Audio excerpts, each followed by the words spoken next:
आज बात करेंगे एम्प्लॉयमेंट वीज़ा के मतलब कि एम्प्लॉयमेंट वीज़ा निकलने में बहुत प्रॉब्लम हो रही है। क्या वजह है कि ये परेशानी क्यों बनी है कि ये फेस करना पड़ रही है, ठीक है?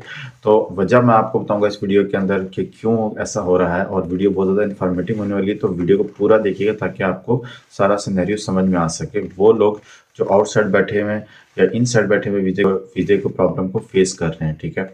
तो वीडियो स्टार्ट करने से पहले मैं आसमान में अपने एमएसटी व्लॉग में आप सबको वेलकम करता हूं। जो लोग चैनल्स के बने हैं, रिक्वेस्ट है चैनल को लाइक सब्सक्राइब कर दिएगा, बेल आइकन जरूर दबा देगा ताकि नई वीडियोस की अपडेट्स आप लोगों को मिलती रहे। तो जैसे कि मैंने बताया कि एम्प्लॉयमेंट वीज़ा को लेकर बहुत सारी परेशानी बनी है, वीज़ा निकल नहीं रहा और बहुत सारी डिले हो रहा है, जिसकी वजह से प्रॉब्लम बनी हुई है। तो मैं आपको यहाँ ये बताना चाहूँगा कि आपको पता है कि अभी रिसेंटली एमनेस्टी स्कीम का एंड हुआ, आपको पता है कि जिसकी वजह से मैंने लास्ट टाइम पहले भी वीडियो बनाई थी और बताया था कि बहुत ज़्यादा चेकिंग शुरू हो गई है, ठीक है? और जिसकी वजह से हर उस कंपनी को, हर उस ऑफिस को, हर उस जगह को चेक करें जहाँ पे ऑलरेडी जो लोग एग्जैक्ट जो कैटेगरी का जो वीज़ा है और फील्ड में वो कुछ और काम करें। यानी कि अगर मैं आसान लफ्ज़ों में समझाऊँ कि जो वीज़ा है वो कोई और है और फील्ड में वो कुछ और काम कर रहे हैं, ठीक है? और कुछ लोग विदाउट वीज़ा भी काम कर रहे हैं, ठीक है?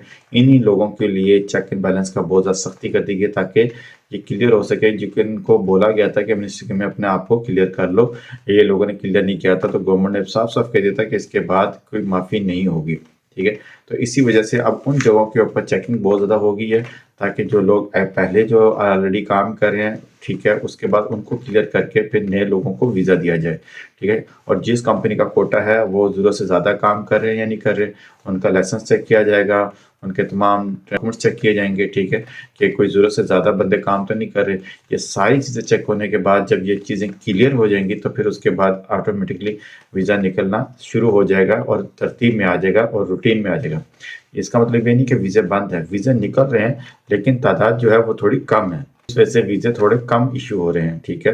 मैं आपको ये बात बताना चाहूँगा, जो इंडिया से जो लोग हैं उनके वीज़ों को भी प्रॉब्लम हो रही है, ठीक है? एम्प्लॉयमेंट वीज़े को लेके पाकिस्तानियों को भी प्रॉब्लम हो रही है एम्प्लॉयमेंट वीज़े को लेके। तो ये प्रॉब्लम सेम हो रही है सबके लिए, ठीक है? ये नहीं है कि खाली ख़ास एक कंट्री के लिए हो रही है, ठीक है?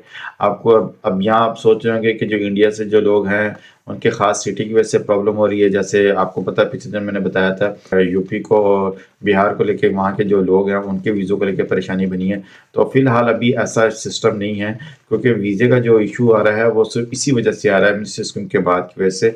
लेकिन खास अगर ये बोला जाए कि सिटी का मसला है, तो सिटी का मसला नहीं है। ये सिर्फ और सिर्फ जो सख्ती की गई है उसको क्लियरेंस करने के बाद ही फर्दर फिर कोई नया स्टेप आएगा, ठीक है? सिर्फ इस वजह से।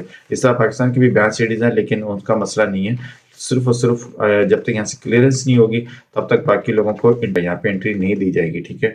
इसी वजह से जो एम्प्लॉयमेंट वीज़ा है निकलने में परेशानी हो रही है, लेकिन वीज़े निकल रहे हैं, लेकिन कम निकल रहे हैं। और आने वाले वक्त में जब ये चीज़ें क्लियर होती जाएंगी स्टेप बाय स्टेप और फिर ये चीज़ें नॉर्मल हो जाएंगी, तो फिर वीज़ा निकलना शुरू हो जाएंगे और काफ़ी सारी हद तक ये परेशानी ख़त्म हो जाएगी। तो जैसे कि मैंने बताया आपको कि पूछा जा रहा था कि वीज़ा निकलने में बहुत परेशानी हो रही है, कि क्या वजह है अब तक की कि वीज़े क्यों नहीं लग रहे। तो उम्मीद करता हूँ कि जिससे आप लोगों को ये चीज़ कॉन्सेप्ट क्लियर हो सका होगा कि आखिर एम्प्लॉयमेंट वीज़ा जो इनसाइड और जो आउटसाइड जो लोग बैठे हुए का क्यों नहीं लग रहा, ठीक है? तो आप लोगों को उम्मीद करता हूँ कि बात समझ में आ गई होगी। और अगर आप लोगों को फिर भी कोई क्वेश्चन या कोई टॉपिक पे बात करनी है या किसी चीज़ पे वीडियोस बनानी है तो प्लीज़ कमेंट सेक्शन में बताएं, मैं उसके ऊपर वीडियोस बना के लेकर आऊँगा। तो वीडियो कैसी लगी प्लीज़ को कमेंट सेक्शन में फिर आएगा ज़रूर कीजिएगा। फिर मिलते हैं नई वीडियो में, दुआ में याद रखिएगा। अल्लाह हाफिज़।